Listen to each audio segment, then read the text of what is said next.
Hello friends, welcome to my channel. Waiter వచ్చి bill ఇచ్చిన తర్వాత ప్రేరణ ఏంటి ఇంత బిల్లు అయ్యిందా అని అడుగుతుంది. అవును మేడం, మీరు స్పెషల్ కాపీ చెప్పారు కదా, అందుకనే 80 రూపీస్ అని అంటాడు.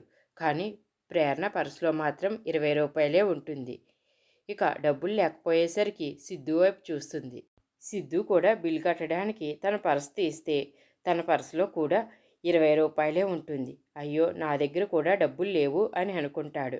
ఇక వెయిటర్తో, నువ్వు కొంతసేపు ఉన్న తర్వాత రా, ఇంతలో మా ఫ్రెండ్ వస్తాడు, తను వచ్చిన తర్వాత తను కూడా కాఫీ తాగిన తర్వాత బిల్లు కడతామని చెప్తాడు. ఇంకా ఆ వెయిటర్ లోపలికి వెళ్ళిన తర్వాత సిద్ధు ప్రేరణతో, ఏంటండి మీరు, మీ దగ్గర డబ్బులు ఉంటేనే కదా కాఫీ ఇప్పించాలి, స్పెషల్ కాఫీ అని మరీ చెప్పారు, నార్మల్ కాఫీ తాగితే సరిపోయేది కదా అని అంటాడు. ఇలా అవుతుంది అనుకోలేదని ప్రేరణ అంటుంది. మరోవైపు ఈశ్వరి ఘనాతో, ఏంట్రా ఇది, నువ్వు అసలు ఏం చేస్తున్నావో నాకు అర్థం కావట్లేదు. ఆ ప్రేరణకు చూసావా, పొగరు ఎక్కువైపోయింది. దాన్ని అసలు ఇక్కడ గుర్తింపు లేకుండా చెయ్యాలి.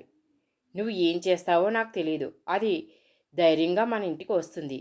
నువ్వు ఇంకా దాన్ని ఏమీ చేయకుండా అలాగే వదిలేస్తే అది వాళ్ళ అమ్మను కూడా ఇక్కడికి తీసుకొచ్చేలా ఉందిరా అని అంటుంది. నువ్వేమీ కంగారు పడకమ్మా అని ఘన అంటాడు.